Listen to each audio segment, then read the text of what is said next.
Alright. Welcome to SideboardMTG. My name's Eric, and it's time for Let's Play MTG. Now, guys, I know Dev come out with a blue-white historic deck, and I should probably be running a Dev's deck right now. But even in his own video, he did say that he was just 2 cards off of the deck that came in second place at SCG Atlanta. So I figured, why not? Let's just play the deck that won. So we're playing the actual the full 75 of the deck that won GP or won second place in SCG Atlanta. So I hope you guys enjoy. I was going to be running blue-white historic anyway because I was playing with Dragonlord's Esper Super Friends, and I was like, man, this Raph's pretty good. I'm not even going to try to say his last name. You know, Raphcat, whatever. The ship's mage, you know. Either way, guys, I hope you enjoyed tonight's show, and if you know, you want to play this deck, make sure you check out manatraders. This is a very expensive deck. Wow, let's get this YouTube chat up. Always with the YouTube chat. Why won't it just stay? Oh no, I selected the wrong one. How's that? There we go. Now we're getting somewhere. Anyway, this deck's pretty expensive on paper, guys. Like, if you go over to Star City Games and you check out the deck, the second place deck, this is a $467 deck on paper. Alright, so, I mean, that's pretty beastly when it comes down to, you know, buying into a new set, buying a new standard deck or something like that. I mean, it's pretty rough. Either way, online this is still a 357 ticket deck. Okay, so even if you want to just try this deck, just play it, and maybe it's not the right deck for you because, you know, play style matters. This will be a very expensive deck for you to just grab and try. So I'm highly recommending things like manatraders now, guys. Like we're talking standards back to $300–400 decks.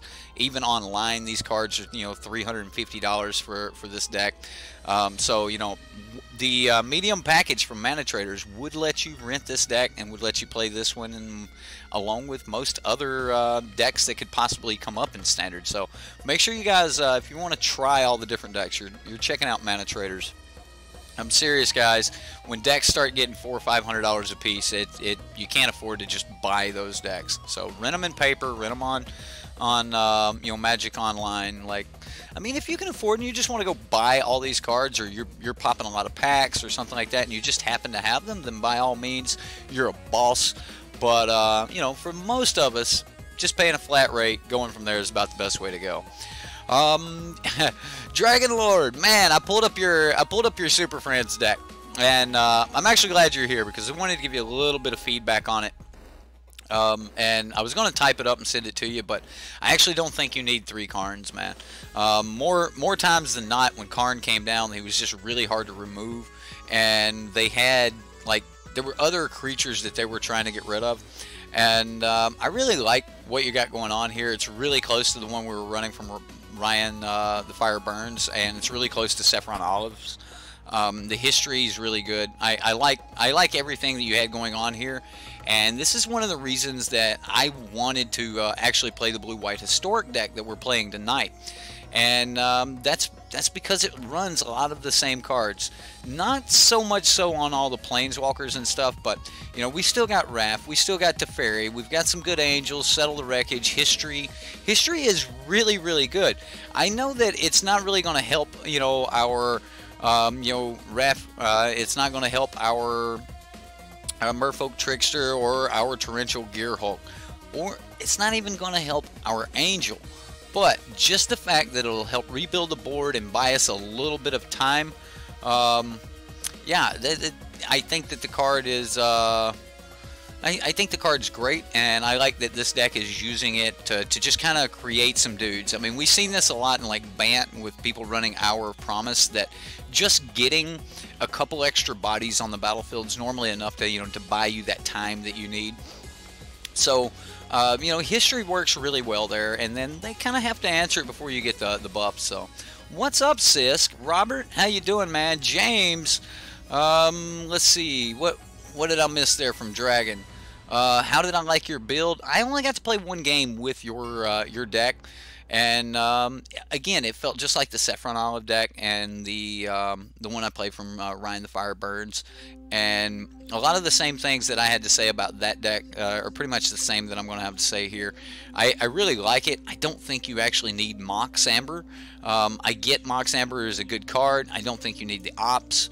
I think that these cards are kind of wasted and should probably be something like Seal Away. When I was playing the deck, more times than not, I just wasn't getting down, you know, anything that could answer stuff. So I'm going to say Seal Away is going to be a card that you're really going to want to look into.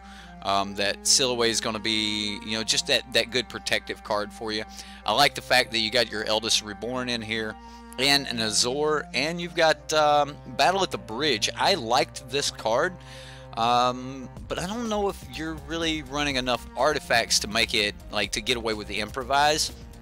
But the one time I brought it in, I was able to kill a Hazoret, so I was happy. And I mean, I didn't tap artifacts for it. I just paid the 5 mana straight up and just killed Hazoret. So I like what you got going on there. I think Seal Away is necessary in the deck. That would be the first thing I would want to say to you. You know, get some Seal Aways in there, and hopefully you'll get to see some action from Seal Away tonight with our historic deck. But I'm just gonna go with that as my current feedback on you, Dragonlord. But let me play around with the idea of an Esper Super Friends deck a little bit more, and I'll get back to you. I promise. I'll run something like that. Mad Dad, what's up? Battle is very good in an improvised deck. Yes, it is, sir. Yes, it is.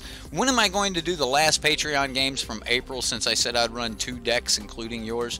Yeah, I will. It's might be this Saturday. I don't know. Like, I am so far behind on when we were supposed to be moved into the new place already, and I haven't yet. So as soon as I move in, there's gonna be like 3 streams a day. We're just gonna be cranking out streams. So I hope you guys are ready for some magic, because I'm gonna be playing like everything. I've got to play Wizards. I've got to play the new version of Blue Red Gift. Matter of fact, I updated my Blue Red Gift, guys. It's pretty good. I like it. I'm still running Bomat Courier. Some of the other builds are not running Bomat Courier.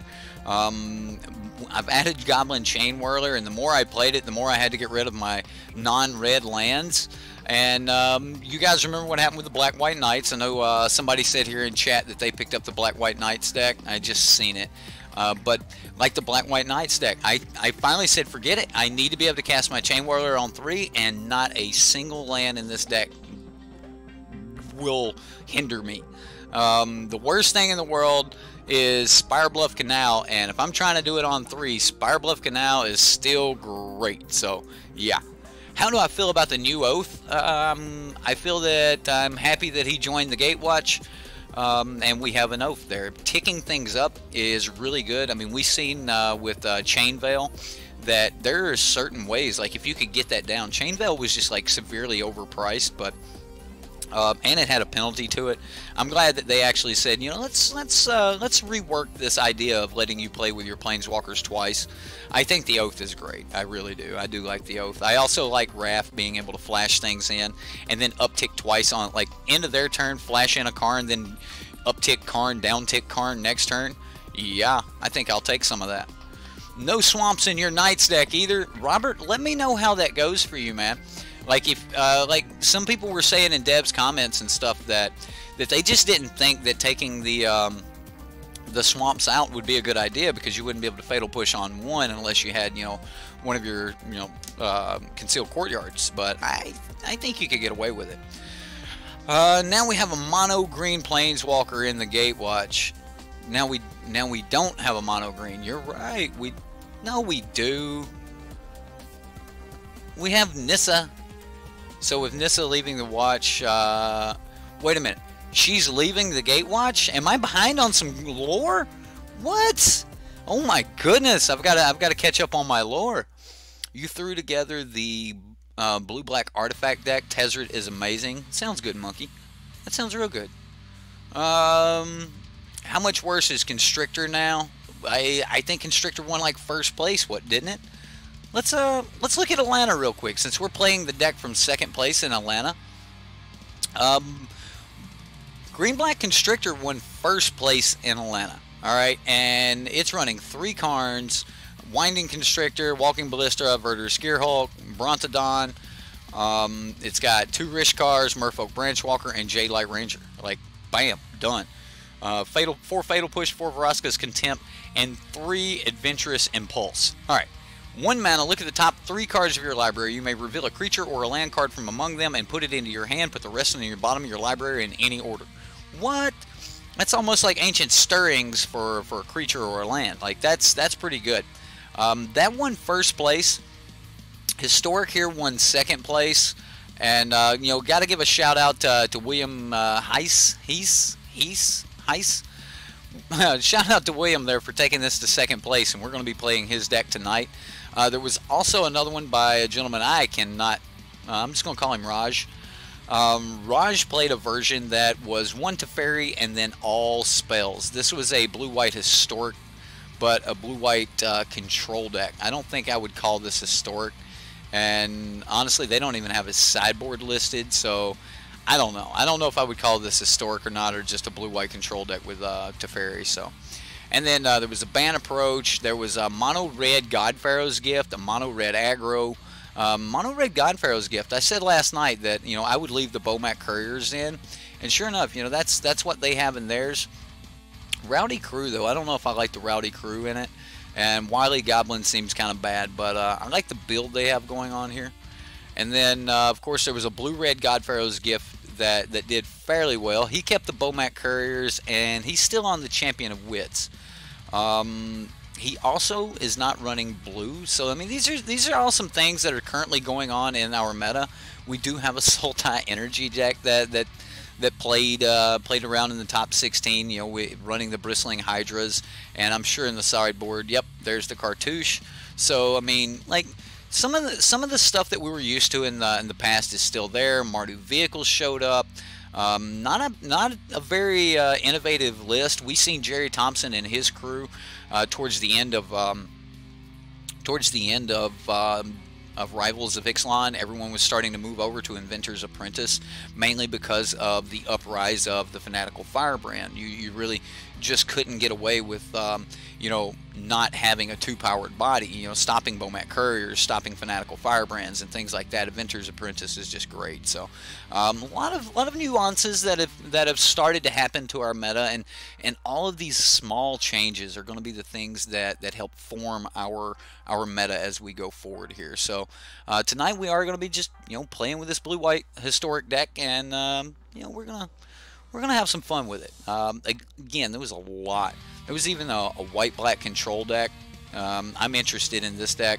It's an Approach of the Second Sun control deck using Mastermind's Acquisition, you know, Araska Relic, Silhouette. We're seeing a lot of Silhouette here, guys. So again, just, you know, there's some changes going on with the meta, and we're going to have to give it a couple days till we really see what's happening and how people decide to fight back.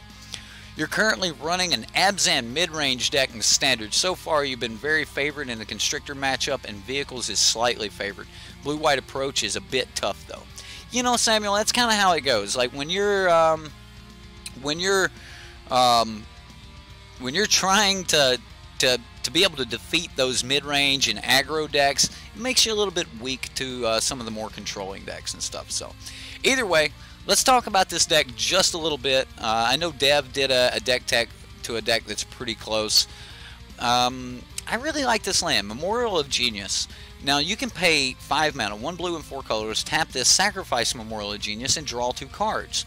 Now, this is not much different from, you know, a card that we had in the past, and I can't think of it, but it was a colorless land, but you could pay a blue, and oh man, it was like not Blighted Fin.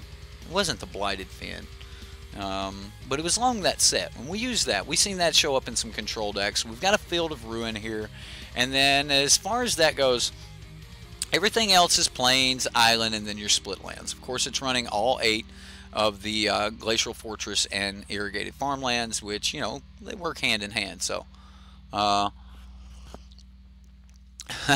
somebody was commenting back. I had someone picking at me for copying Deb's decks verbatim, that I was streaming Deb's decks and I was calling them Deb's decks and using the same name that Deb uses, and I let the guy know, you know, I'm such a douche, I even copy the link that he uses to get paid, you know? Jeez, what a fella, right? Post your deck list on the Sideboard subreddit. Has a link in the description box. That's right, guys. If you got a deck that you want me to check out or the community to check out or anything else, you'll have to post those over on the Reddit. And there's a link down there for you guys. Samuel, do you have Gideon's Intervention and Lost Legacy in your sideboard? Chandler Cook is wanting to know. Guys, for everyone that is in stream tonight, I want to give a big shout out to just everyone at once. I know I can't call out everyone's name. We've got a bunch of people here. You won your pre-release with Helm and Sarah Angel. Oh my goodness, that seems so good. Oh, that sounds so good, Jacob. Either way, guys, Blighted Cataract. You are the man, James. So yeah, I mean, if we played Blighted Cataract in the past, then there should be no reason we couldn't play this. Now, one of the things that I like about this deck is a lot of your threats, you're going to be able to get those in with Flash. So they play a dude and you're still trying to, like, you know, punch in, get some damage in and stuff. You can flip in a Merfolk Trickster, you can block, you can stop a lot of damage. There's a lot of different things you can do with a Merfolk Trickster. They can be thinking that they're about to go into combat, and you can just kind of can I shout out? But you can shout me out, right, Eric? You got it, Zax. I got you, buddy. I got you. What's up, Zax? How are you? How are you, Zax? Zaxadillo, everybody! Zaxadillo is in the house. One of our favorite moderators. Where's Crew Fix, boys? Anyway, Merfolk Trickster, just a really, really good card. You know, this being in Standard's just going to be pretty good. It's going to be really, really good. I'm excited to see this. Blink of an Eye. If you played Into the Royal, then Blink of the Eye is, you know, just as good of a card as Into the Royal. And then Silhouette, of course, I've already been, you know, puffing smoke up Silhouette here. Wizard's Retort. Now, this was one that I was a little bit taken off about seeing it at first, and then I was like, wait a minute. Wrath is a wizard, Merfolk is a wizard. That's okay, so there's a good chance that we might have a wizard down. And the rest of the time it's just a flat-out cancel, and cancel's not a horrible card. We're normally looking for something a little better. I personally think Syncopate would have been better in this spot, but Wizard's Retort, great spell, and if we can get away with casting it for 2 mana, then why not? History. Now, I've already mentioned History here when I was talking earlier. History is just really good, even in a deck that's not creating a bunch of knights. It's just one of those ways to put some blockers on the field and things like that. So I really like Histories. You gotta go. Good luck with the matches. Thank you, Mad Dad. Thank goodness something to get you through the long night. Well, there you go, Justin. There you go, buddy. We're gonna play some Settle the Wreckage on some fools. You know, like, gotta.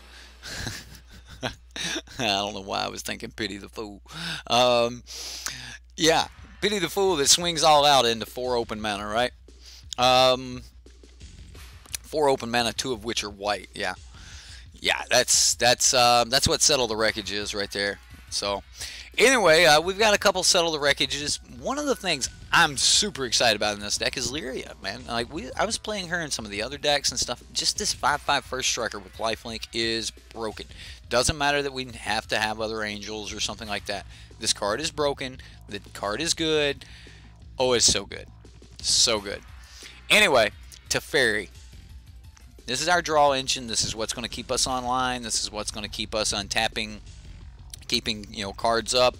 He kind of works like Jace the Mind Sculptor in a certain aspect. No, this is not as good as Jace the Mind Sculptor, but it's not a bad card either. The fact that it's +1 means that the turn that he comes down is pretty much like he's 3 mana.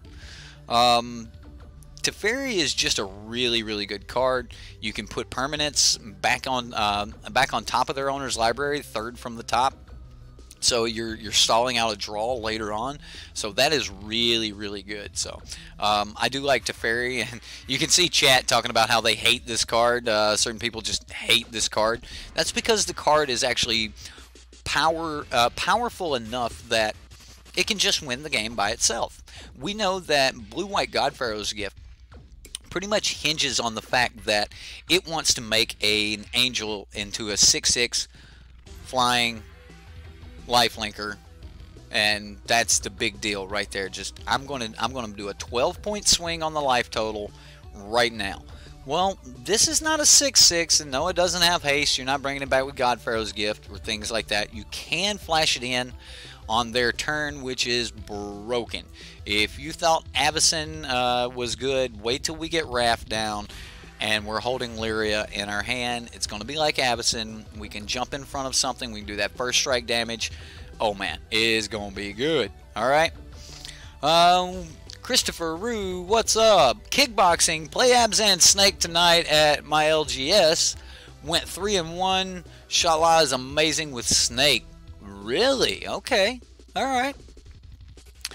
Moving on up to the higher end of the curve here, there's two Torrential Gearhulks. I don't think I really need to explain this card.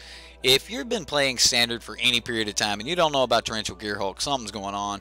It's basically, you know, big Snapcaster Mage. It costs 6 mana. You get a 5/6, but it's an artifact. It does have flash, but you only get an instant back, and you don't have to pay the converted mana cost of that instant.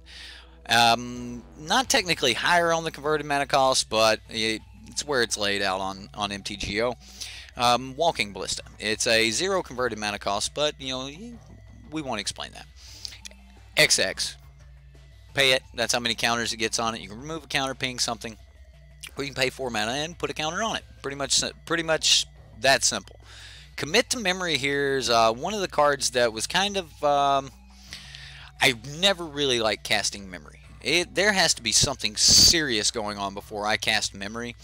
However, there are those times where it's necessary. It's just one of those things that you have to do. So, you pulled 2 Teferis today. Oh, you lucky man! You're winning the lottery.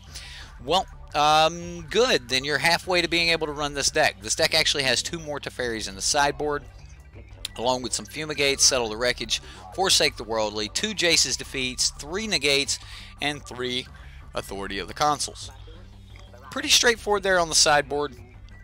You know, against anything, you know, like Control, where we want to draw cards and things like that. Teferi. I mean, don't we always want to draw cards, right? All right, guys. I've taken well more than enough time. We're gonna jump in. For the next couple weeks, we will not be running leagues. We're gonna be running queues and doing 3 at a time until we can get everything set up. So I'm going to run 3 games tonight, and we'll hope everything goes according to plan. So let's find out how well this blue-white historic deck works.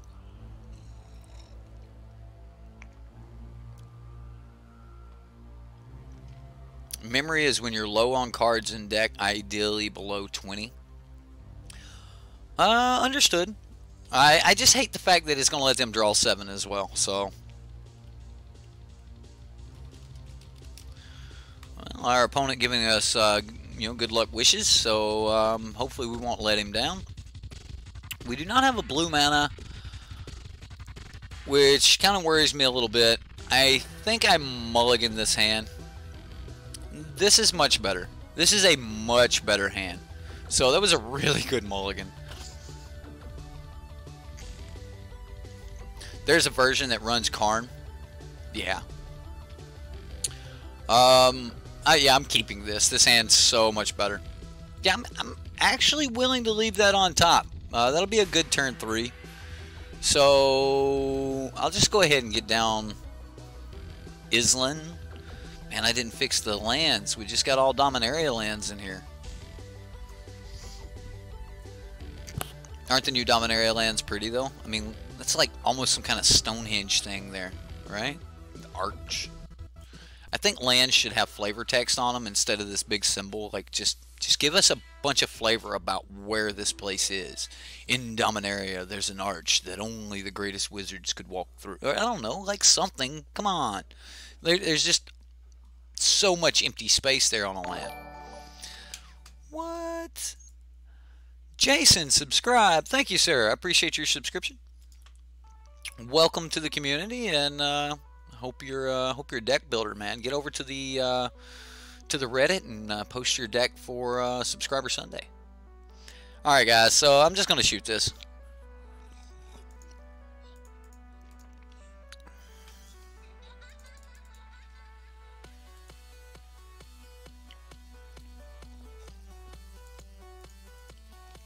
I mean, I would pay my 2-mana burn spell to bolt the bird anyway, or in this case, you know, shoot the elf.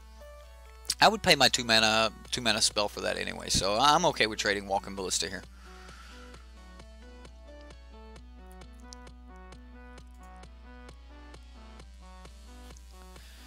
Well, this might be pretty decent. What's up for the Horde? How you doing? Danny Bar 20. What's up, Danny? How you doing? Well, thank you for your subscription. This is game 1, match 1 for the Horde. We're on turn 3. Just getting started, man. I run my mouth for the good 20-25 minutes right there at the beginning, bud. Yeah, you're good. Give everyone plenty of time to show up. How you doing, Marv? Welcome to the party. Oh, man, I don't think I want him to have that. So I'm going to retort it. Retort. We'll tweet it.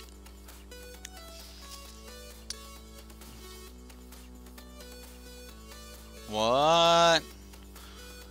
He canceled my Jadelight Ranger.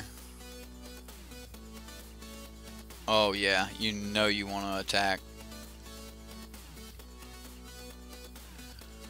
I think I just wait and let him try to cast something again. I mean, we don't have mana, so just kind of stalling him out is going to be like best bet, I think.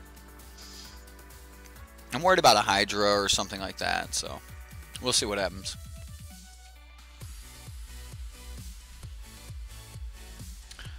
Ravenous Chupacabra.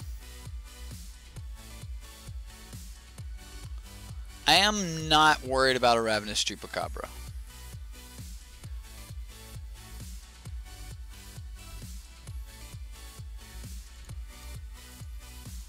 I am going to seal away his Atlanta War Elf, though. We're just going to remove some more mana from his hand. Like, we're a little pinched on mana, so I definitely don't want him being, you know, ahead of us on mana. So, as soon as he tapped, I just go ahead and remove that. Right? 4 mana 2/2. I like it. I like it. I think that he probably has another spell that he wanted to cast, so I'm going to hold up the Wizard's Retort again. Yeah, I'll just take damage here. I'm okay with that. Oh wow, he just swung and passed turn. Yeah, well, I mean, we're a blue mana off of this being real good.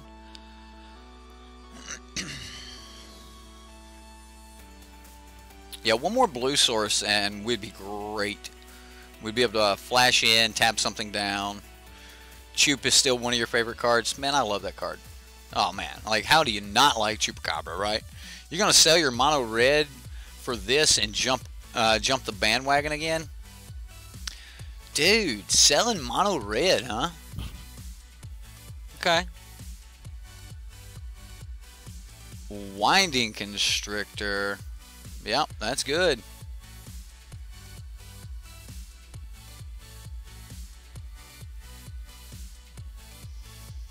Yep, I'm even going to take that damage.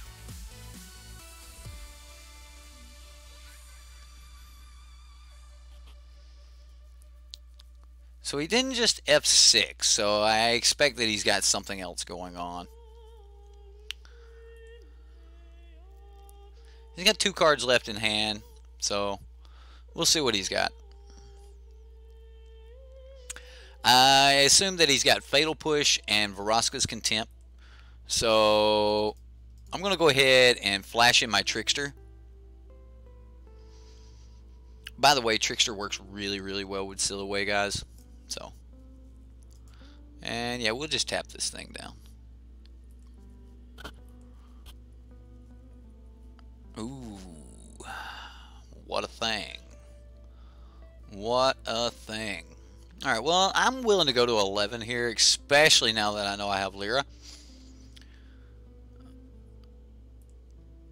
So we're gonna get in for some damage. Doing it. We've got no mana. We've got no mana, guys. Like we're on turn 7. We've missed 3 land drops. Yeah. Oh, he's got another Constrictor. Wow. So far, he's got nothing that actually yeah,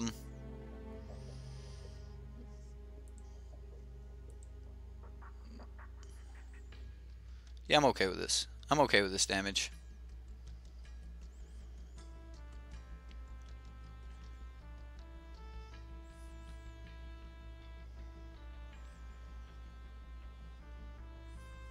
Seal away.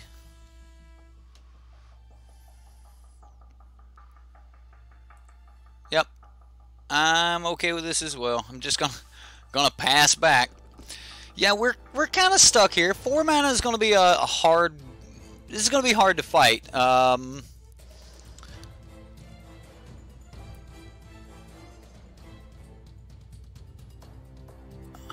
right, well,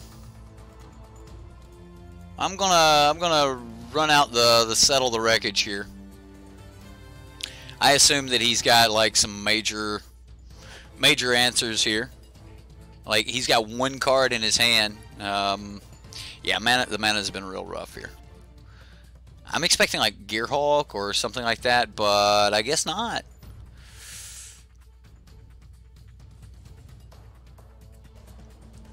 I want to play my history, and I think that if we play history, because we have Silhouette, we can catch up. So yeah, I think I'm going to go ahead and drop history here, guys. I know I was waiting for a 5th mana. I wanted to be able to hold up the Wizard's Retort and drop history, but I think at this point we're probably wanting to close the game out, you know? Yeah, you think he's holding Contempt? I do too. I think we're probably looking at a Contempt. Or he was holding Glint Sleeve Siphoner expecting to wait.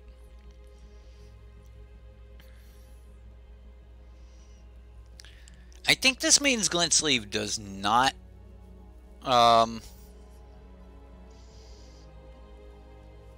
are you going to do here, fella?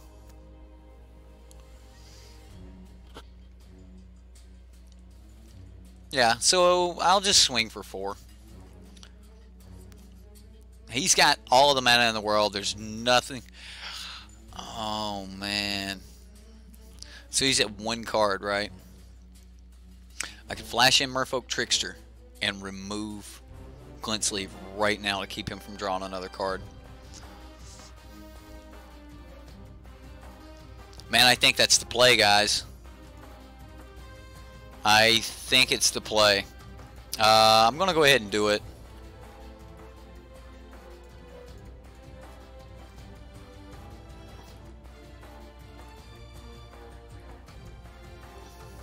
Yeah, I just don't want him drawing another card.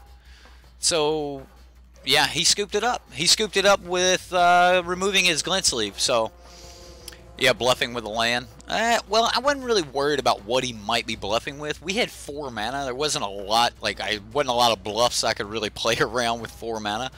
But wow, even with 4 mana, that was... Well, the thing is he didn't have a big threat, and we were facing lethal the next turn. If we could remove that, and he didn't have a blocker, or he didn't have a threat, then we were just lethal. So, we seen history there actually help us turn the tide. Yeah, draw is an advantage no matter what. I'm kind of with you on that, Zelfie. Like, when someone has the option to draw a card, I like to tell them, hey, no, I don't want you to be drawing. Nah, you can't have extra cards on me now. Like, that ain't cool. Let me fix that. There we go. Chat's a little bit better now. Anyway, yeah, the deck ran really good against the snake deck there. I do think that Fumigate or Settle the Wreckage are going to be really good cards. It may be Settle the Wreckage, but I think I want Fumigate. Actually, I may just bring in another Settle, leave in my Torrential Gearhulk, and take out a commit. Like, there's just not a lot. Like, it didn't feel like I needed to bring a lot of things in to be able to deal with his deck. Now, it may be a little bit different when we run it back this time. Maybe he just didn't have a good hand, but, I mean, we seen, you know, Chupacabra, like, we seen, what? Llanowar, Jade Light, Chupacabra, Winder, like, so he had quite a decent hand, and he was hitting land drops, so I'm gonna say that, you know, that we got to see his deck fire. So you went 6-0 with mono green at your LGS. Wow. You got to tell them people to start running Vona's Hunger. Lincoln's locked out. He is not happy about it. You also failed to play Gate to the Afterlife right after you missed the draw part of it for 3 games in a row. What? Oh, man. You think the next ET of cards will, what do you mean by ET? Will be Saga Hate? What is, I'm not getting the ET. Okay, well, this hand's not terrific, but it's also not horrible. Like, we don't have our answers. We've got 5 mana. I kind of like the idea that we have mana. We've got Torrential Gearhulk. If we do start drawing things, they're going to be alright. We can buy a little bit of time with our Merfolk Trickster, but if he comes out quick, we might be in a little bit of trouble. I kind of want to mulligan it, but I also want to keep a 5-land hand.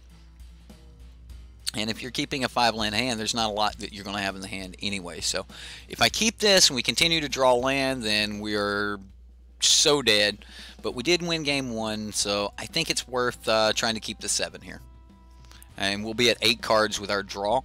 So I think I'm going to try to keep the card advantage, and we're going to go from there. He's going to duress me for no value. Oh yeah, gotcha. Gotcha upon it. That's right, I kept a crappy hand, and it beat your duress. But he knows Torrential Gearhulk's coming. He also knows that he's wide open to just cast away. So if we just pull a Settle the Wreckage off the top, make it to 4, we should probably be pretty good. I'm going to play the Irrigated Farmland first. It's going to help me get my double blue. I can't even consider really cycling this card because we do need double blue for Wizard's Retort. We need double blue for Torrential Gearhulk and Merfolk Trickster, 2 of which are in our hand. So I can't really even consider cycling this card. So we're just going to play it for turn 1 and get down to business.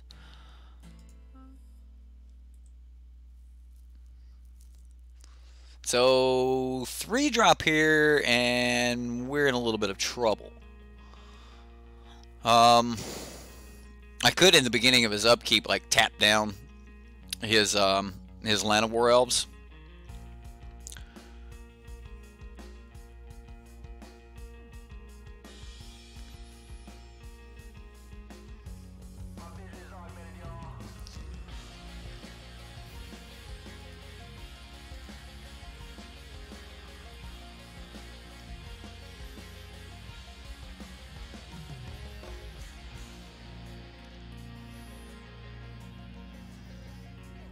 Oh, well, you know, I'm going to trade my Merfolk Trickster for his Blossoming Defense, and yeah. So we're going to tap the Glintsleeve Siphoner, move to blocks, and attempt to block this. And if he's got a Blossoming Defense, then he can blow it out. Otherwise, we just ate his dork. All right. Yeah.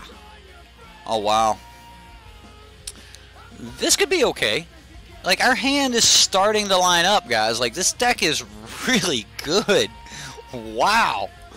Like, every card has just been, sure, absolutely, sure. We'll take that, absolutely. Well, we can't block next turn anyway, so, like, the main, man, Trickster is good here.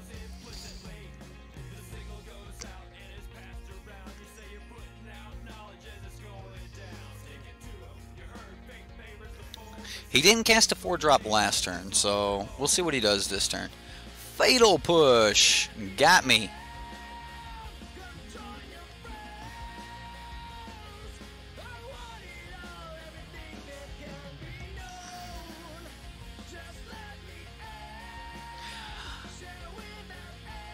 I'm going to let him have Brontodon, and I'm going to blink of an eye.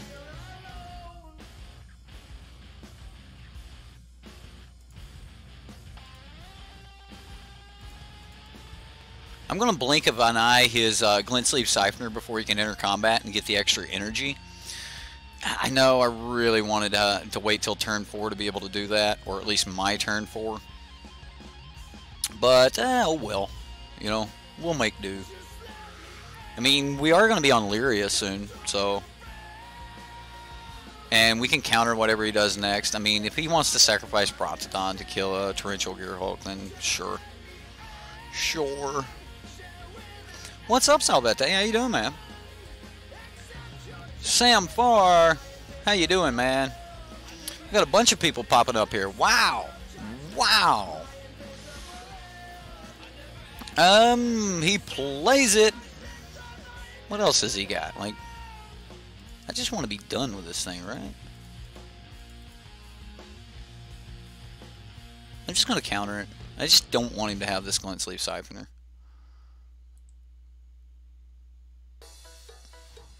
I mean, next turn, I don't have a lot of options. The best thing I can do is just drop Lyria on the battlefield and roll with it. Nearly at 100. What? That many people watching me? Man. You guys like to watch Redneck Gaming. I understand. I'm just going to slam this Lyria here. It's our best option to start closing the gate. If he does have Vraska's Contempt, we'll see it. I don't expect that he took it out of the deck. I expect that he knows that we're the historic deck, so. What is going on? Am I dropping frames? I had to go to my settings and take it off of auto. And put it on like 480 just so I could read chat. So if you guys have a blurry vision on your YouTube there, make sure you go to your settings right there on the screen. It'll be a little wheel, and go down to quality and manually change that to a higher quality, and it will it'll help you out. Now if you can't push a higher quality, then it'll make you lag behind, but yeah. Redneck Gaming makes you feel at home. Cool. You swinging? You're not swinging? Oh, come on. You know you want to swing. Swing, bada, bada, bada, bada, swing.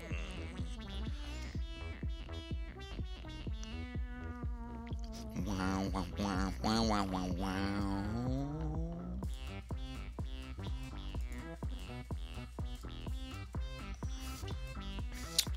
Teferi, well, he showed up. I think I like me some Teferi here, fellas.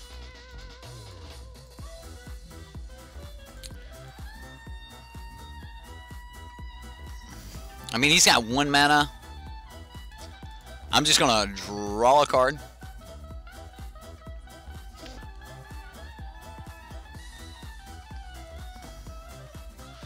It's your song, by the way, Rush.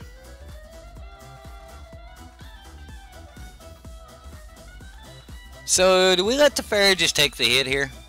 Right? We do, right? Let's get in there. Let's go get some.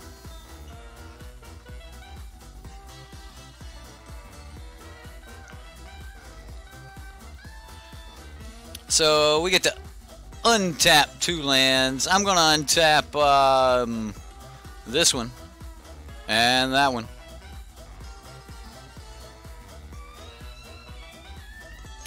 mean, the scry he has, that's really good. Yeah, I mean, he can hit Teferi here, but I don't think he can kill Teferi. I think he's actually needing more land. I mean, we see him with 4 land, and we're not getting hurt on land this game. So, of course, it was going to be pretty hard for us to get hurt on this game. Oh, wow. All right, so, all right, he's going to draw the extra card. Brontodon's actually going to hit Teferi for 4 points of damage instead of 3. All right. He's tapped out, though, so, yeah. Did he get another land? He still didn't get a land.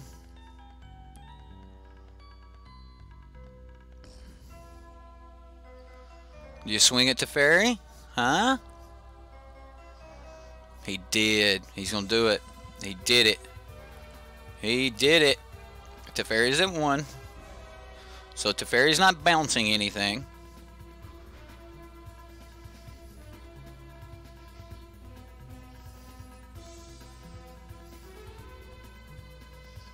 Ooh, that's nice. That's nice. This is an artifact. That makes it historic, right? I mean, artifact creature, doesn't that still make it historic? Let's draw a card. Ooh, 1, 2, 3, 4, 5. You know what? We're just gonna cycle this.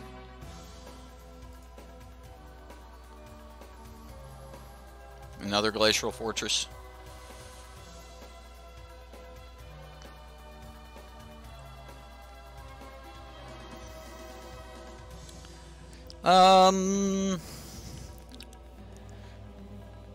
Yeah, I'm gonna just swing. And then gonna end up holding control for like the rest of this turn.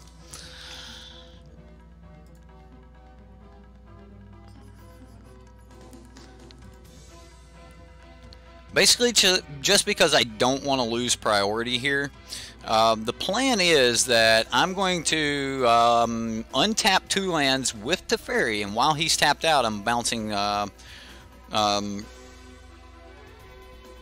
Ooh, do I do that? Maybe I don't. Maybe I just play Wrath.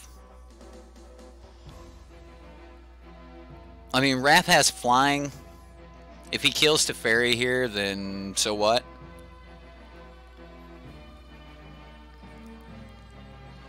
Right? I mean, like, if he kills Teferi, we can just clock him for 8 in the air. I think that's the plan. Right now, he's got to deal with the Angel. Yeah, I think we just untap these 2 lands. Like, there's an argument to just play the Torrential Gearhulk right now and bounce Brashing Throntodon. Yeah, I called him Brashing Throntodon. Bounce old Brash. Or we just go for the kill. I'm going for the kill. I'll hold up the counter and then just go for the kill. I mean, we're at 27, and, you know, winning the game is not protecting Teferi. Winning the game is reducing his life total to 0, so I think we just want to go for the win here. Oh, we got his other black source. Wow. Alright. Alright, opponent.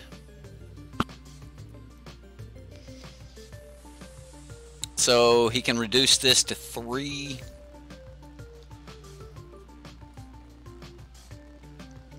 Is he going to sacrifice it? Wow, he is. Okay. Well, that means that we get to protect Teferi now. He just messed up big time.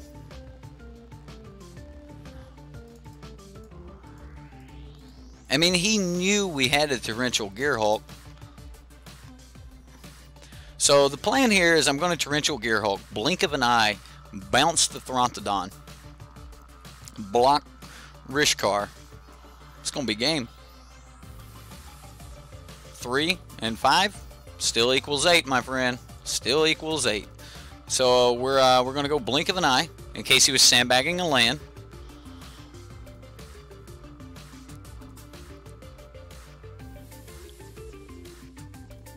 Why are you guys like, oh, you should have went this other way? No, he can. He has no mana open. Like you. Oh, maybe he does. You're right. You're right. He does because he can tap this for mana.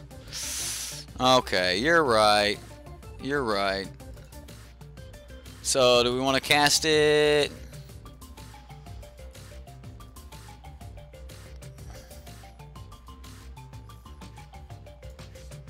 Alright, so we blink this then. So, if he wants to sack and do something here, then he can, but Teferi doesn't die. Was he just swinging at me anyway? Now he can't. Okay.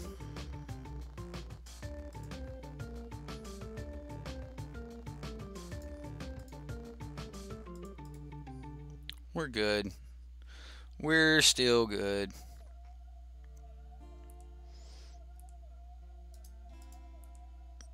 He still has to block, like...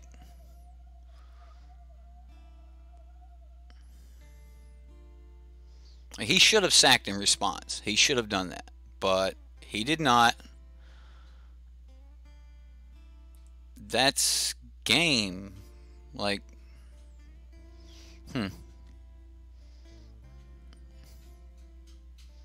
Oh God. I mean, you're still casting it.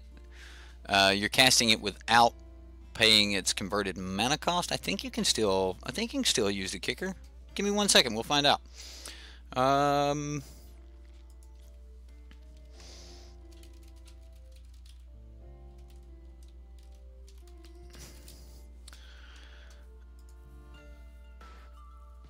So I actually looked up into the Royal because I know. Oh wow, there's no ruling on that. Okay. I think you can. Like, did it offer me the option there when I went to cast it? You can still kick it. Did it offer me the ability? I didn't even look. Let me go back.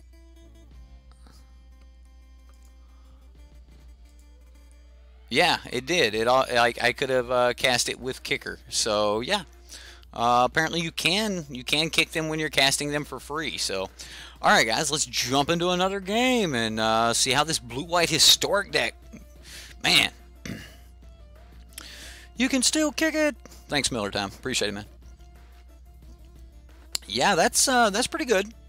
I didn't even think about that interaction, but yeah.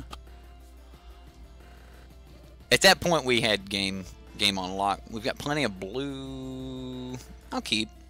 This doesn't seem like a bad hand. We have 4 lands and 3 decent spells.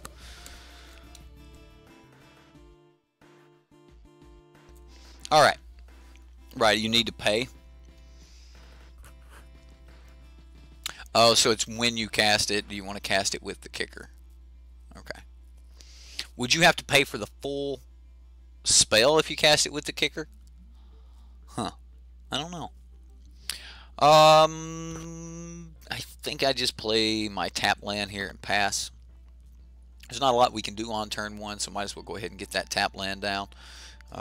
We'll see if this is like a really fast deck, or if it's a control, or if it's vehicles. That will not be tapping, so that's going to be a problem. Although if he plays like Scrap Heap Scrounger and taps it and Cruise, we'll take 4 and then, yeah. Bomat Courier. And we take 5 here. Definitely just going to get rid of that Scrap Heap Scrounger. Be done with that. I mean, we're still taking 5, so this is a bit of a pain. but we are on the defensive now, so we can stall out for a few moments. There's another Bomat Courier. Now we have to stop the next thing that could possibly crew. Are we just taking the 2 here? Okay. Glacial Fortress.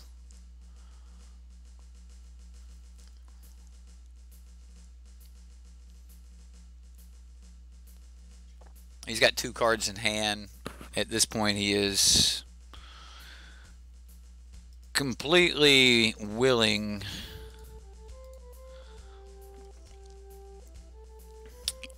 to sacrifice those Bomat Couriers. I mean, having a counter for Hazard right there was pretty good, but he's definitely going to be able to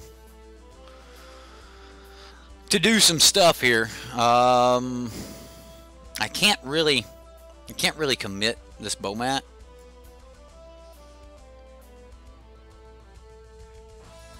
Another Bomat.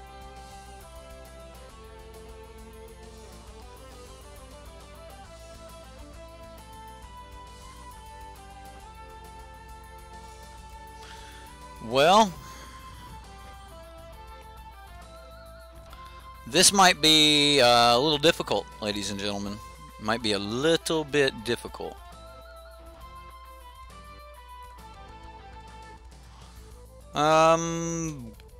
Gonna commit the middle one.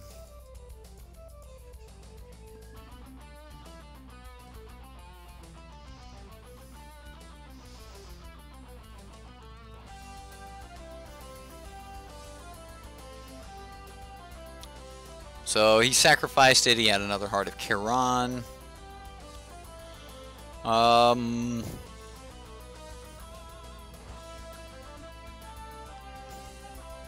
This isn't horrible. I mean, he's got 3 cards in hand.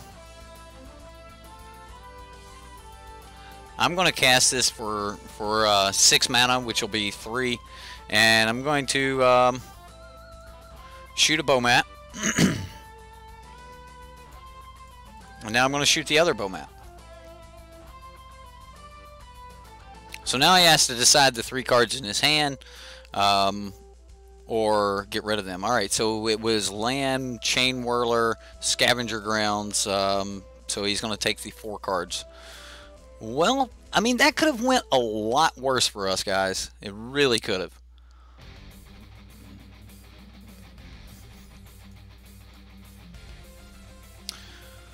So we're going to take 4 from Heart of Kiran here.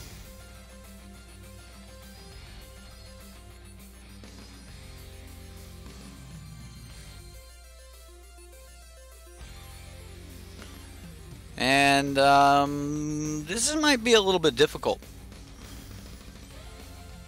1, 2, 3. We'll save the Cycling Land, I guess. We can always commit the heart.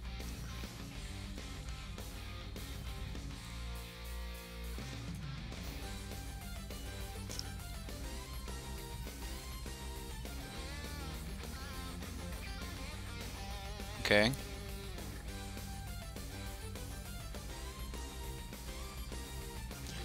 Well, let's do the only thing that we can really do here.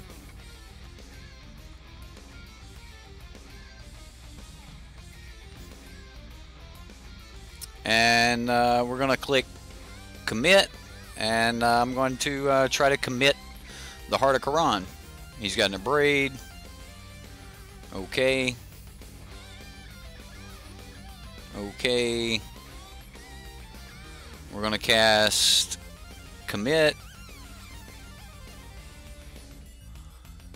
And, I mean, he can just replay it.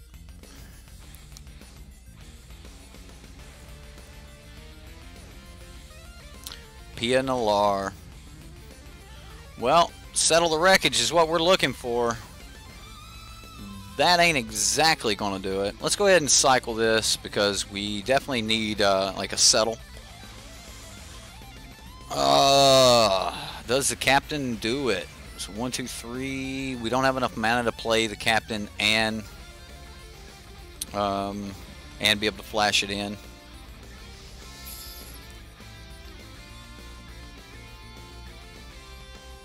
Captain can block. He can pump. So, yeah, we're dead. We are dead, ladies and gentlemen. If I didn't have to cycle, if we would have just drew the captain, we could have played the captain and then flashed in history and created a white knight. So, like, we would at least have a blocker for the chain whirler and for...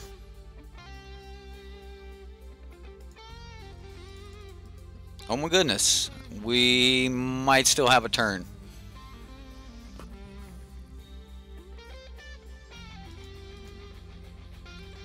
Alright, well, we might still have a turn. We know that he has a, you know, Heart of Quran in the, in his hand. So, wow, maybe there's a hope. Maybe there's a prayer. Aether Sphere Harvester. What happened to the Heart of Quran?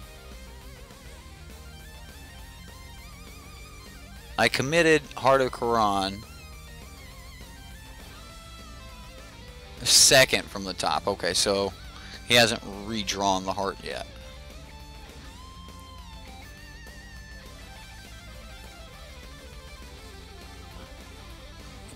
So we're gonna play our saga and just kind of stall out here for a minute.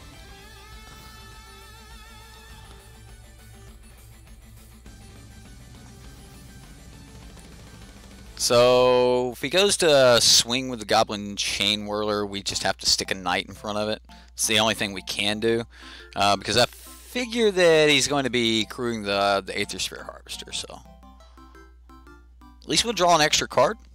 We do have to get down to that settle. Oh, he crewed like that. Okay.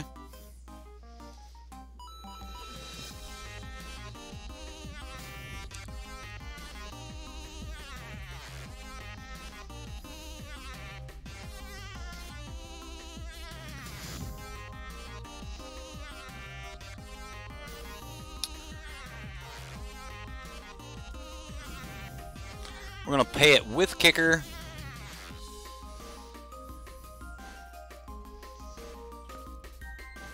We got to settle the wreckage. Alright. So he just replays the Aether Sphere Harvester.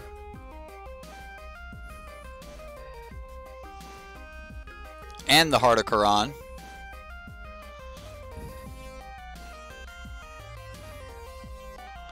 Well, we get a land. Now, what does that do for us? We've got, we need 5 others, so we need 1, 1, 2, 3, 4. Man, we're 1 short of being able to sack this and keep up, settle the wreckage. Alright, well, we'll wait. We do need, like, the perfect card. The perfect card. Man, stabilizing here. Heart of Quran. Heart of Quran. Heart of Kiran. Heart of Kiran. Quran.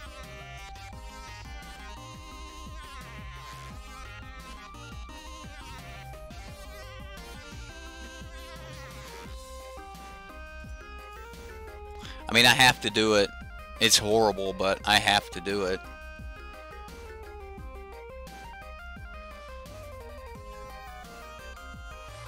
Chain Whirler.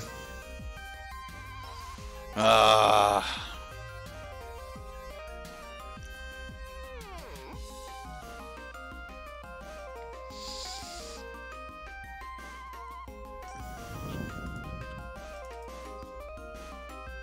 gotta cancel.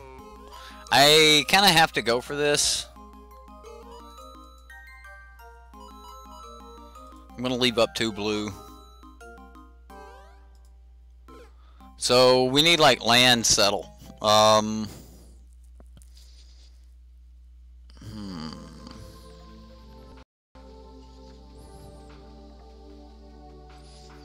mean, we can Wizard's Retort, but that ain't gonna do it.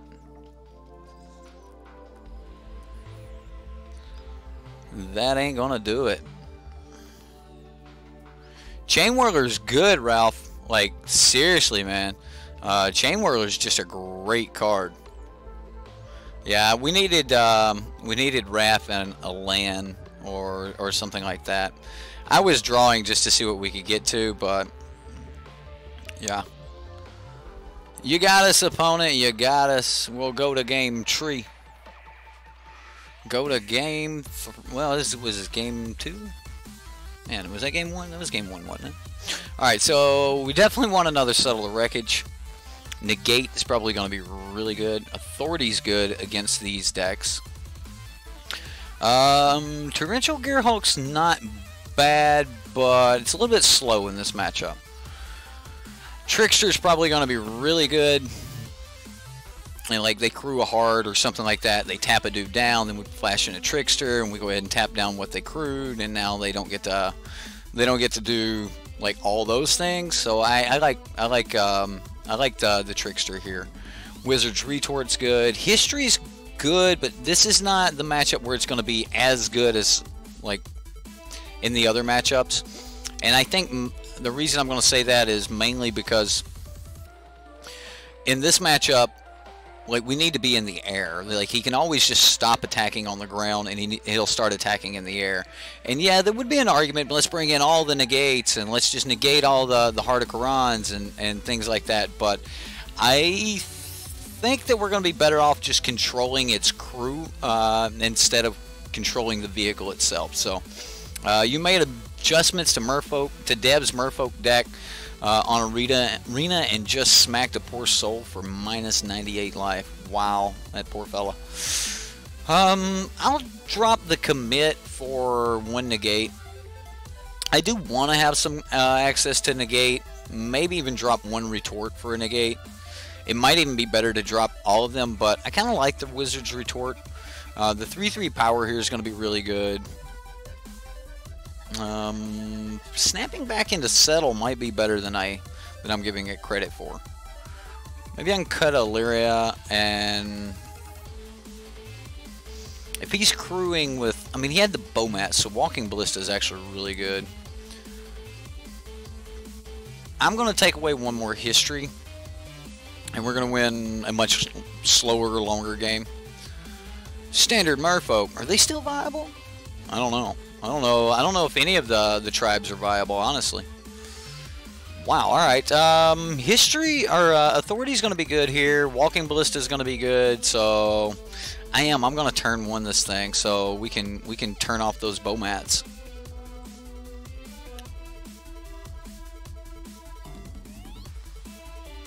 Plus, if they can't kill Kamina, you basically win. That is a true statement. Kamina is that card that, yeah. I mean, everything's coming in tap, guys. Like, we're tapped all day. All day.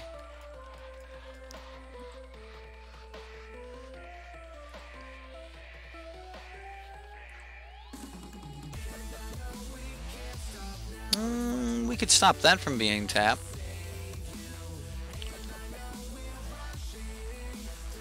So, we're probably going to want turn 4 untap. We are going to take a little heat here.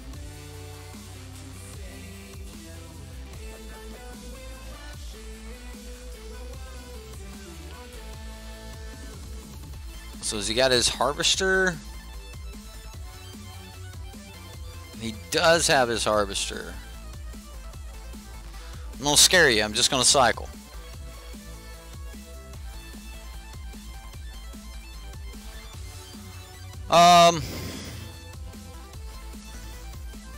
So this is the turn that I actually want to be able to do multiple things. Oh, I almost messed up. Wow, you guys almost witnessed it. Alright, so I'm going to get rid of the Bowmat Courier before he has a chance to put more cards under it. So we're just gonna do that, and then I'm gonna seal away the Scrap Heap Scrounger, and this means the next creature that enters the battlefield will actually enter the battlefield tap. So we will not be crewing this turn, which will buy us a little bit more time, but not going to be enough, really. I think we're in Cycle City now.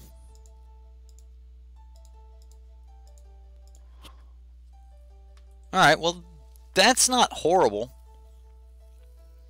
I mean, I assume that you just swing with the Rekindling Phoenix instead of, like, the Harvester. Like, you do more damage. But maybe he wants to gain life. Hooray! Future white mana. Okay. So we play one tapped. Play Teferi.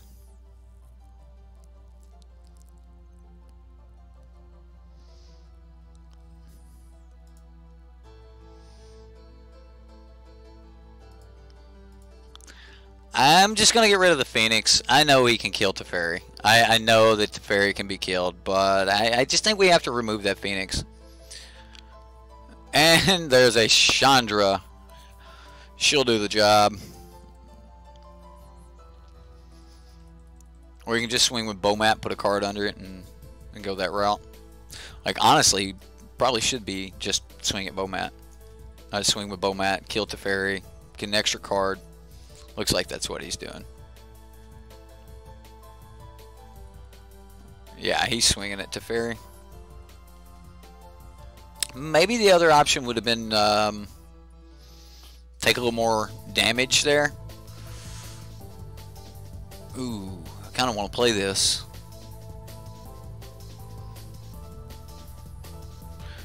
It'll be 1, 2, 3, 4, and man, that means next turn to play the history.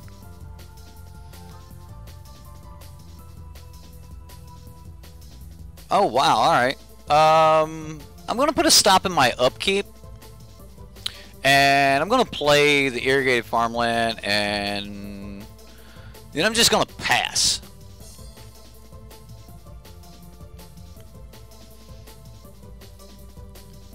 We're just gonna try to do like some crazy stuff. Crazy stuff. Alright, he's cycling. 0 cards. He has used Chandra. There's a Heart of Quran.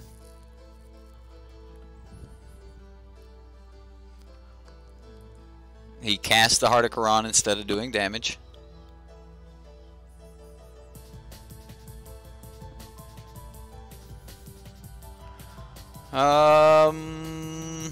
Okay. So he puts another card under the Bomat. And I'm going to play the captain here. He just goes ahead and sacks the Bomat. He had a mountain in hand. Alright, so I've stopped in my upkeep just mainly because I want to see if this is even really possible. So I think it is. I think we're about to get 2 knights right here. And alright, so untap, upkeep.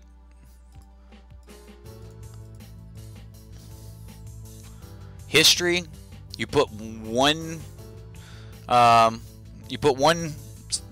lore counter, saga counter, move to draw step. We get a trickster, and then we go for our second.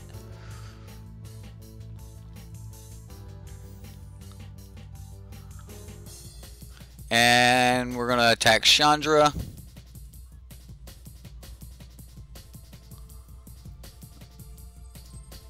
Oh, he's gonna try the block.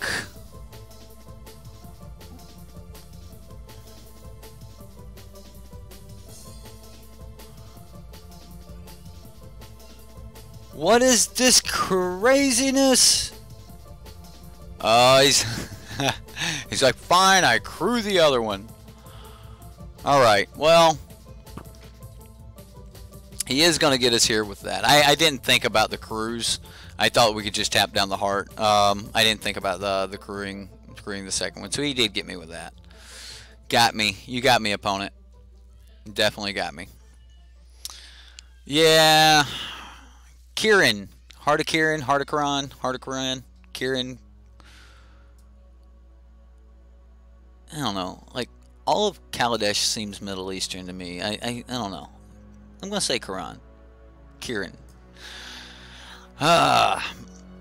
There's that Phoenix. We're in trouble now, boys. We are in some trouble now.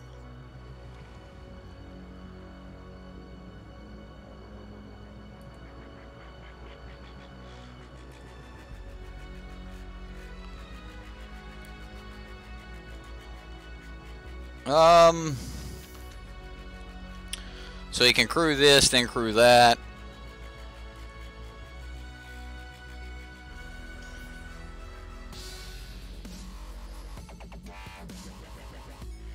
I do need to attack Chandra. So if he wants to eat one, he can. He's gonna have to figure out like what crew tactics he's gonna take. So he's gonna crew this. It's kind of the better option for him.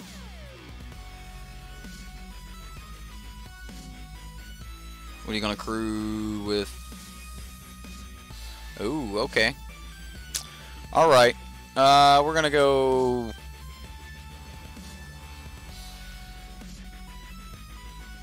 We're gonna see what we get for 2 mana here. Nothing. Just land. Oh, that's brutal. That is brutal. So does he eat this and she takes 4? Or does he lose his heart? Okay, so she's gonna take 4 and go to 1. I mean, I think we're still like dead on crack back here. But we had to do something to keep him from ultimating Chandra. A Bomat Courier. Yeah, no Settle the Wreckage here, and we're just dead.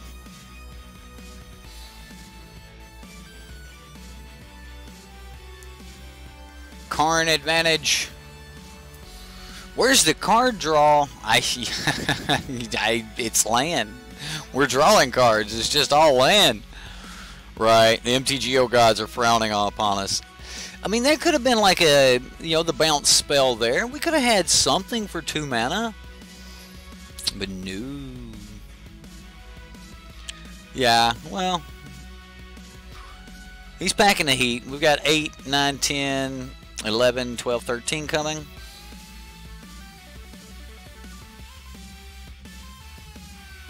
Why don't you swing with the apprentice? Okay.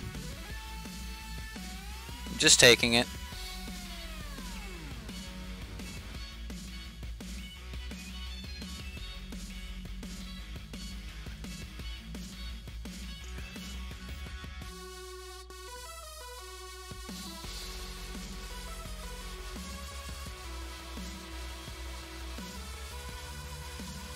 I mean, we can still Merfolk Trickster, and that was the only thing we had in hand anyway.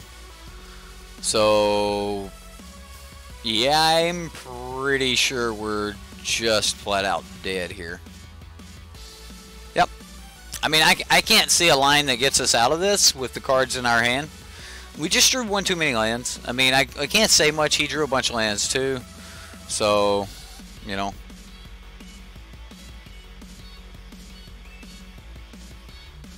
Ooh, he's playing spells. Does that buy us time? Another Chandra. Play that Chandra, and your Chandra will be a higher convert. Yeah, and you'll just get another tick off of it. Yeah. That's the smart way to do it. Oh, you picked the wrong one. You were supposed to keep the one with 2, guy. Chandra reveals another Chandra.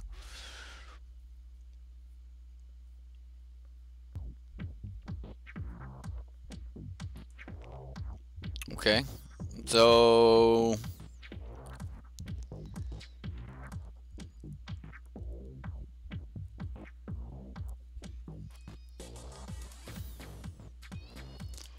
three in the air.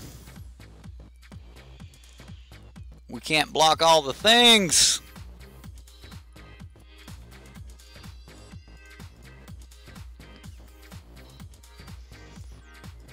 All right, so we stopped that 4 points of damage. We take 7 more in the air. We're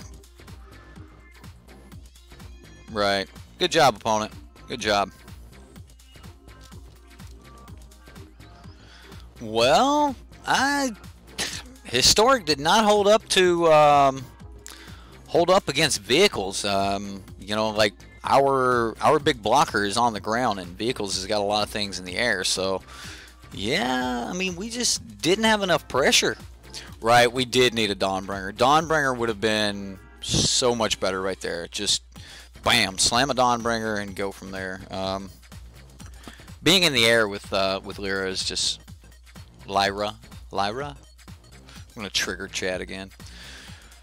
This is a real bad hand. Like, this is slow. We're holding all the big stuff. I mean, we can't even cast a Trickster. I'd rather have a few more lands. This still isn't that great. It's a little bit cheaper on the converted mana cost. We've got a Scry coming. I think we keep this one. It doesn't look much better than the last hand, but it looks a little bit better. At least the Retort and the Trickster go together if we can get another blue. I'm going to put that on the bottom and pray we don't draw it. Let's get rid of that. I'm just going to go ahead and start with the island. Like, just in case we draw the blue off the top, the other island off the top, then we can play that.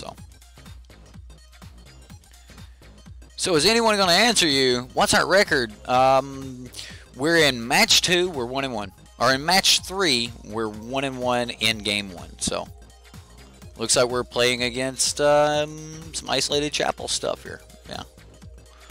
Well, we didn't get our land, so we're to the point now where we gotta worry. We gotta worry just a little bit. Needs more Yargle. Yargle's cool. I like the big body or the big power on Yargle.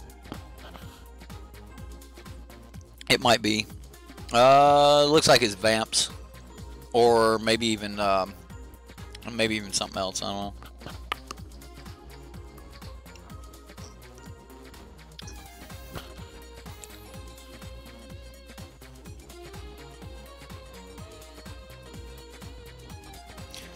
We just need to get to 4 mana, guys. 4 mana. Should I have mulliganed to 4? I mean, to 5 there? I don't think so. I think this was a keeper. I mean, it was one of those hands where you just kind of like, I'm probably about to lose this game.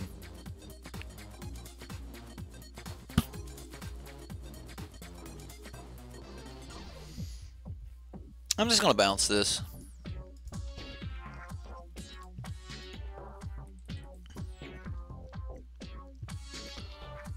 I mean, it's better than him swinging for 6 next turn.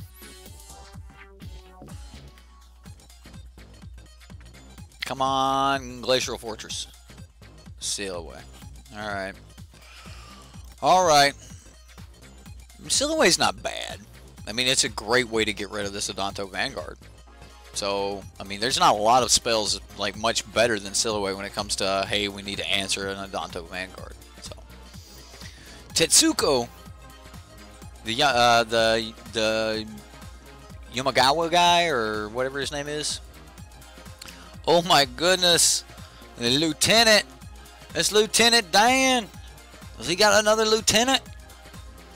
No, just playing as Adanto again. Okay, well.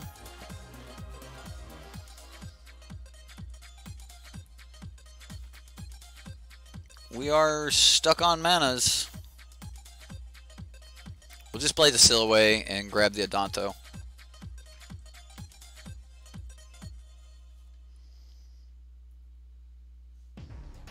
Hey, we got one of our lands. We do need a land off the top, but very bad. He's swinging for 6 this turn. If he just goes into combat, I think I'll just drop in the Trickster and just tap the Adanto down. Although it might be worth it to let him swing and trade. Never mind. We're just going to retort that. Yeah, I'm just going to take my damage this turn. I can't let the Radiant Destiny. At that point, like Queen's Commission or something would just be such a blowout. Yeah. So we're taking 6 here.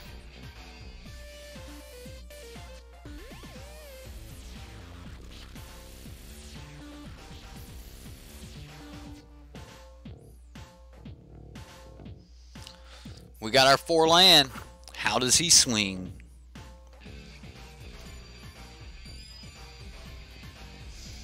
Like, I think we let him swing, right? That's not cool.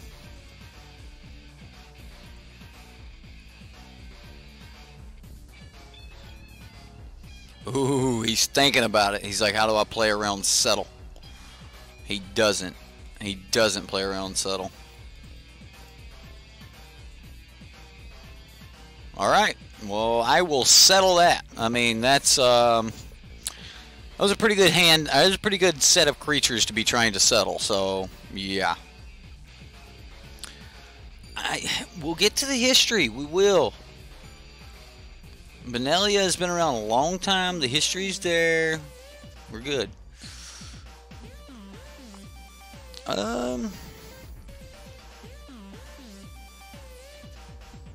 I could play history this turn, and he's not really going to swing with the vampire unless he's got, you know, another lord. But he's probably just sitting on Fatal Push or Cast Down or something like that. So. Oh, and thank you, Wizards, for creating another spell where the first word in it is cast. So when you go to search for it, you type in cast. Yeah. I plan on kicking Blink to blink whatever he plays this turn. I don't think that he swings with the Legion's Lieutenant unless he has a kill spell. And the beautiful part about history is it'll grab a couple kill spells out of his hand. But since we don't really have a lot, he may not have a lot. Oh, wow. Alright. Yeah. So we take 2. I'm alright with that. Alright, so we draw another land. Which means...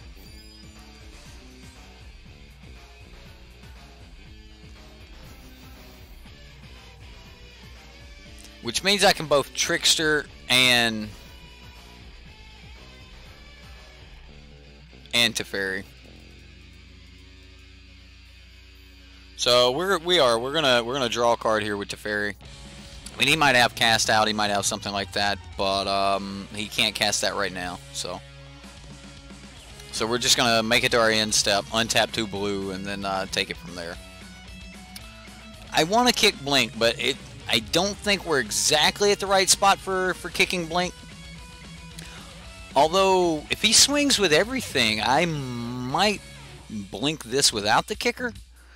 And block. And just eat a dude. And then, I don't know. Like, I don't know what we really do from there. But, the old Blick. Alright, so we're going to draw a card. We get a land. That's okay. And we're going to...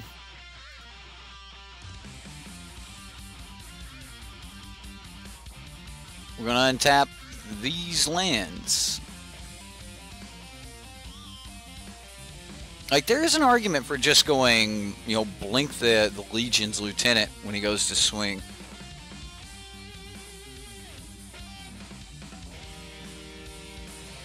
Although, if he's just sacking If Near Dead lands to kill this, then that makes me think that he's going to swing with everything.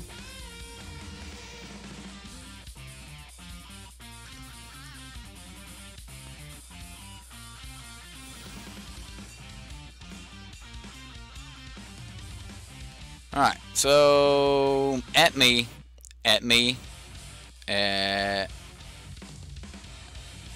everything is at me. Okay. I'm going to cast the Trickster. Now, I couldn't cast the Trickster before he turned things sideways, guys, because if I would have, then he wouldn't have swung with his Legion's Lieutenant. Now, hopefully he doesn't have a Fatal Push here. We will find out right now. I mean, we're still going to 6, but we're not just kind of out of it yet. Yeah, Knights we control, we get that, which means not much. Alright, we're going to draw a card. Okay. We're good again, guys. We are good. The goal here is 1, 2, 3, 4, 5, 6.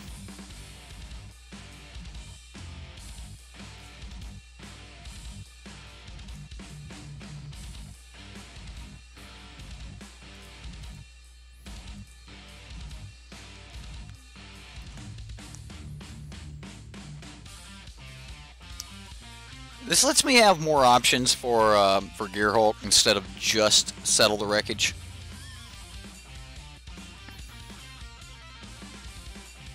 Like Champion of Dusk, it's a pretty good card to Wizard's Retort.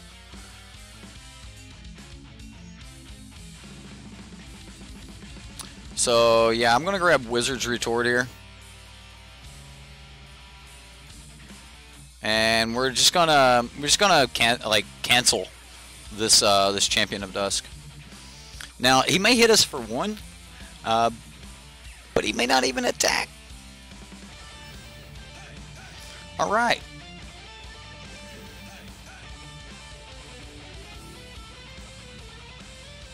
I'm gonna draw a card.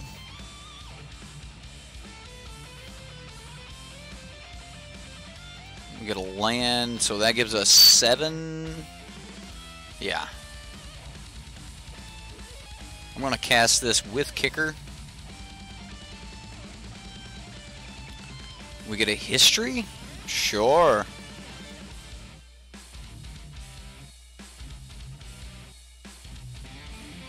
We're going to go split land, split land. I could have attacked right there, but at this point I am 100% on Protect Teferi, right? Like, if we ultimate Teferi here, the game should just end up ending. Yep, he's already, he can't stop it. Ooh, wow. I thought we were dead there for just a moment, but it looks like we're not. We were okay. Teferi pulling us out. Dude just scoops it up on us. Come on, fella. Wow, doesn't want to play against this deck. Well, that was game 3. Yeah, I know you guys didn't get the last half of that. So maybe we'll talk about this deck a little bit. Like, what do you guys think from here? Like, from what you guys have seen so far, yeah, I mean, Teferi's just great. The deck is really well constructed. The history of Benelia seems to be just enough to keep this deck on top. So, no need for Fumigate or Settle if the opponent scoops it up. That's true. I think we had that, though. Right. Yeah, the kicked blinked. Clink. Yeah, clink him! Clink him! Blink of an eye, great spell, guys. I mean, it's you know, you're bouncing target. It's Disperse. I know you guys have stuck Disperse in decks before. This is Disperse that if you have 2 extra mana, you can actually draw a card. So a Disperse that'll replace itself. Great card. Remember though, guys, this deck is like $350 in tickets online. It's like 400 and something on paper. So like, if you guys are wanting to play this deck, check out ManaTraders. Link in the description box. If you do sign up for ManaTraders, use SideboardMTG 15. You'll save 15% on your first 3 months. It's a great way to play all these decks, guys. Magic's expensive. I mean, come on. My favorite Magic meme ever is the meme that says, you know, teach your kids to play Magic. They won't be able to afford drugs, right? Magic is an expensive game, and most of us know that. So Urza's Ruinous Blast could go in the sideboard of this deck. I think you're right. Most things are I don't know. So I've got this like one thing about Urza's Ruinous Blast. If all right, so it would get rid of your history because are sagas legendary? Can I have more than one history down at the same time?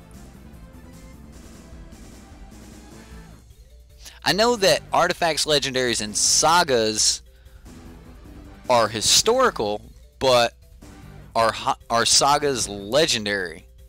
So no, they're not legendary, and yes, I could play another saga while this one is down. Huh. Huh. Well, that's interesting. You sure can. I like how everybody's like, you can. They are not legends. Wow, that never even occurred to me.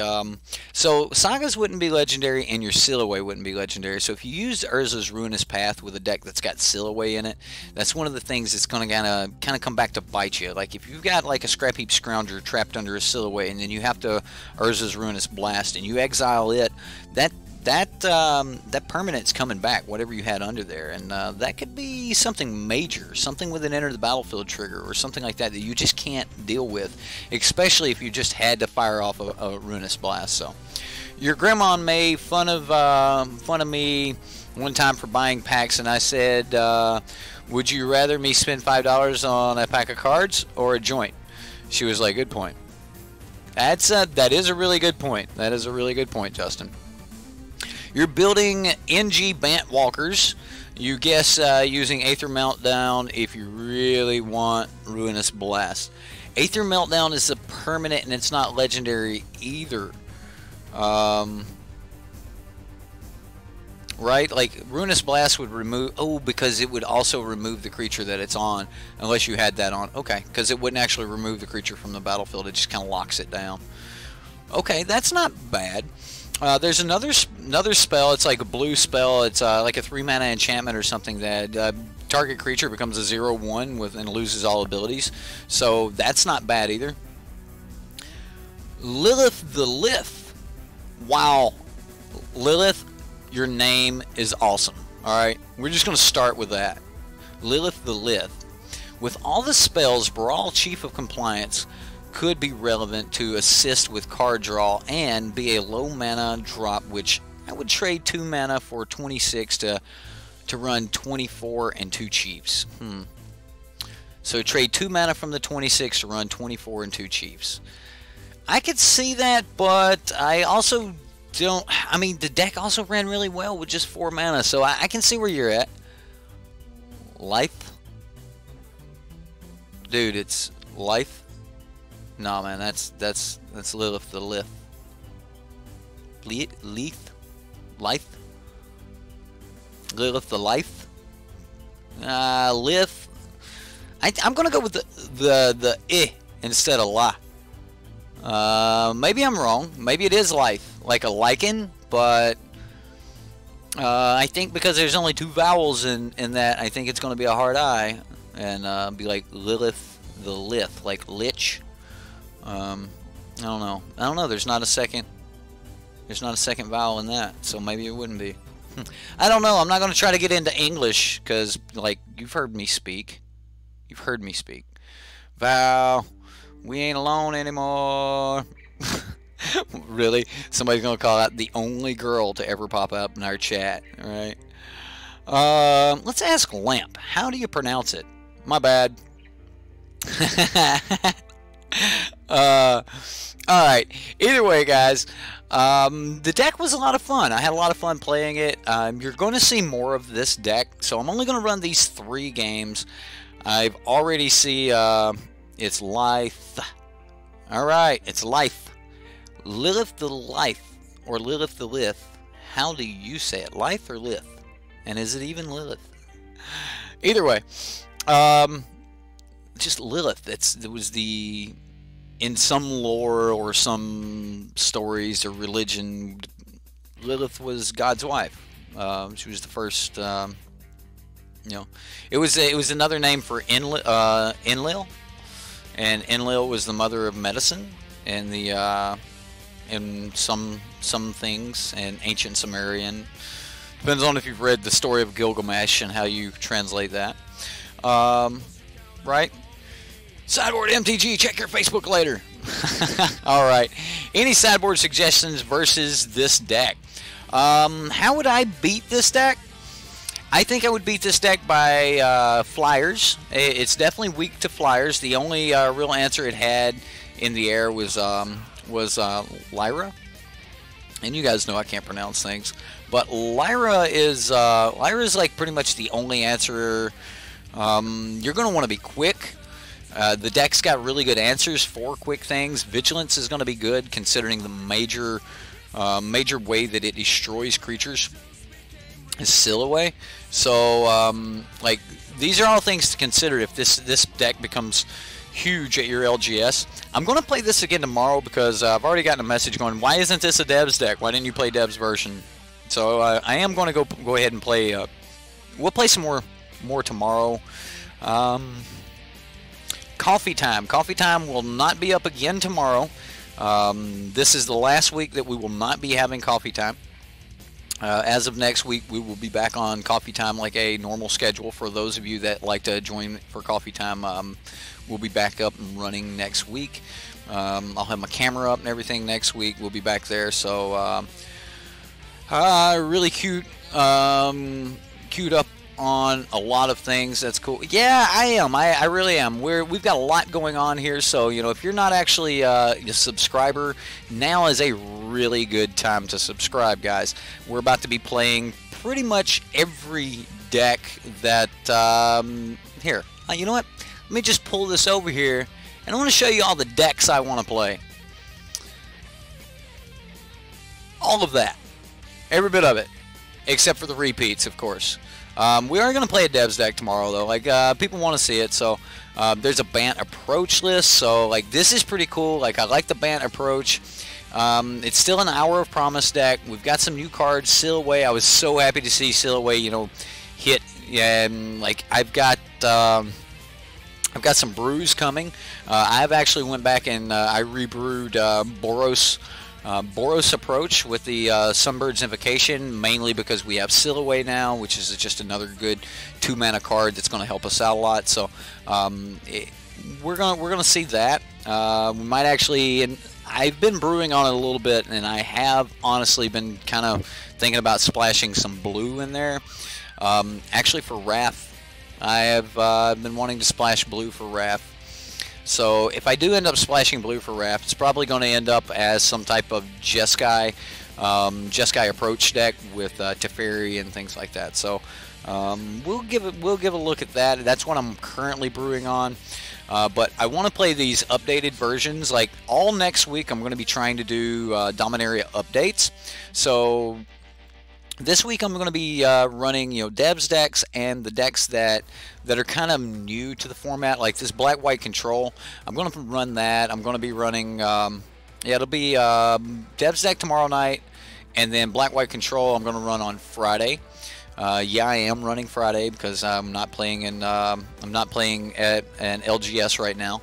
So I'm going to be playing this. The Green-White Aggro deck, I want to play at some point, but the Black-White Control is the next one on my list other than Devs deck tomorrow night.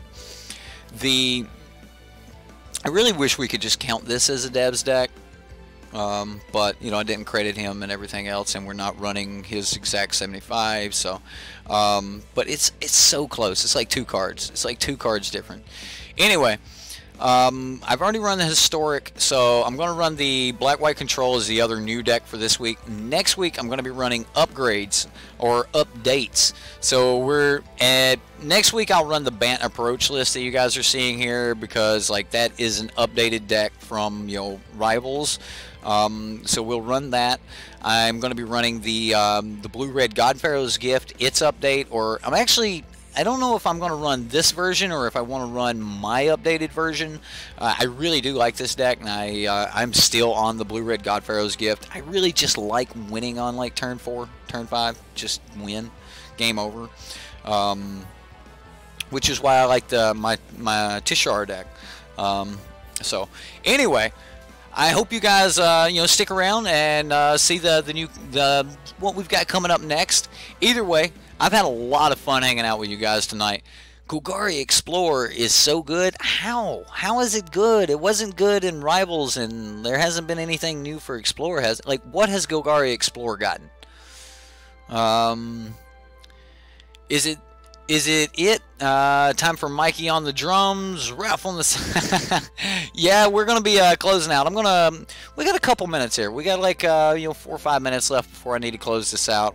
Again, YouTube's wanting me to keep our streams under 2 hours. So, starting next week, we're gonna have more streams more often, but there's still gonna be 2-hour streams. So, but yeah, we're if you guys got any questions, anything for me, go ahead and hit them up. But yeah, we've got a lot coming, guys.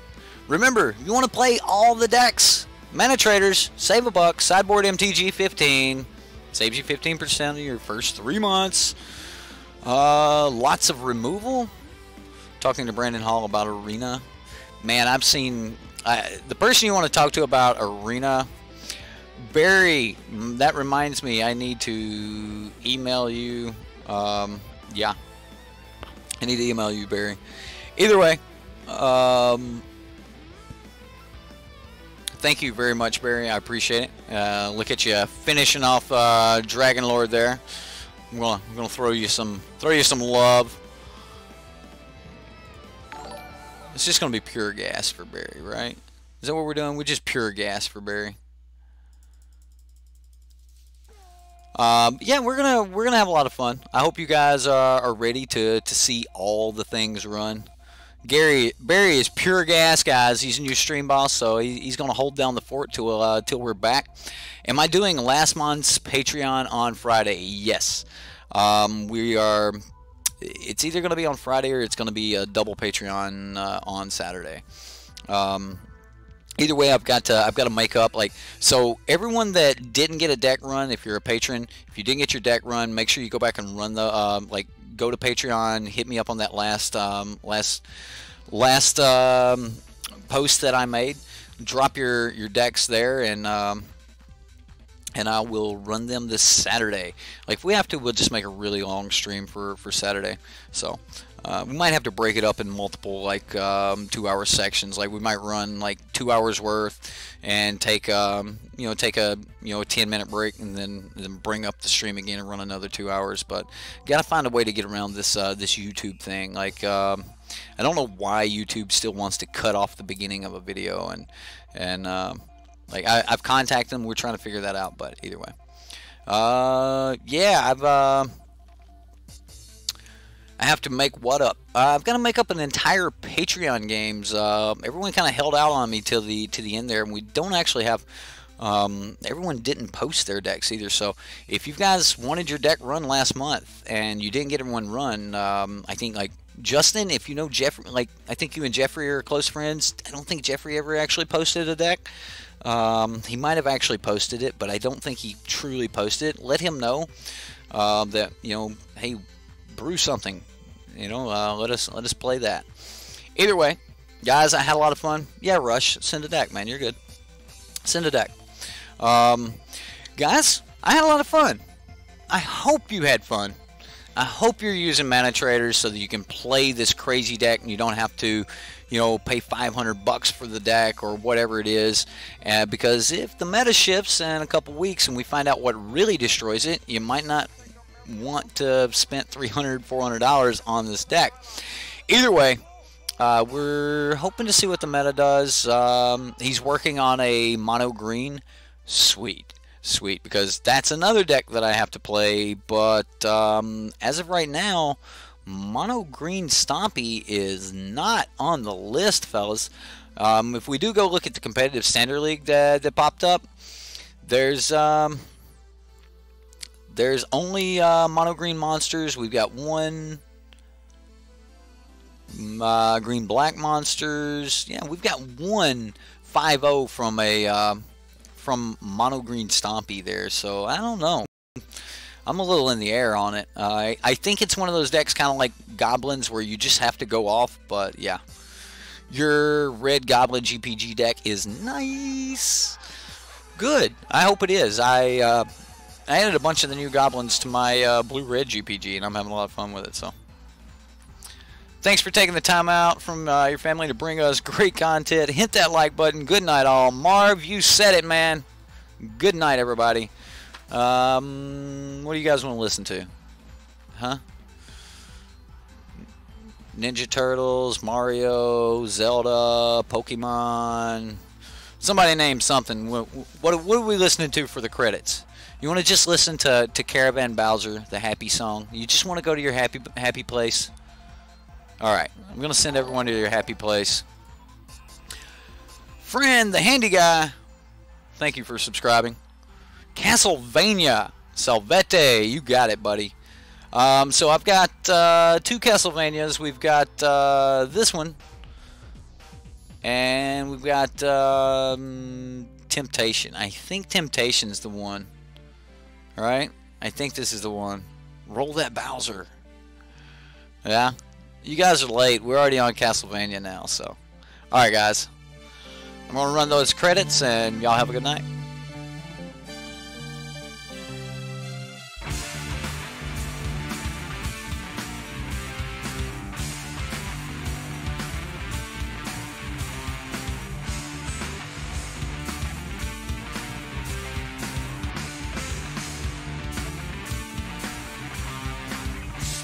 Inside my unholy dwelling, be my dear guest of honor. A nocturnal attraction here in this castle where slavery thrives. Your mastery, my delight. Pain is my pleasure tonight.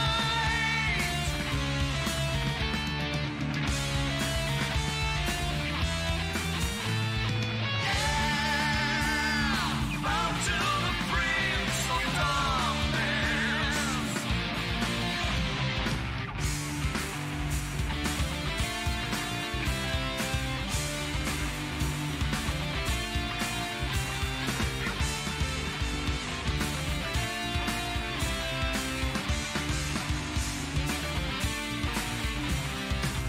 Now we reach to the end of our playing. I succumb to my bloodlust. An infernal perversion. Get yourself ready.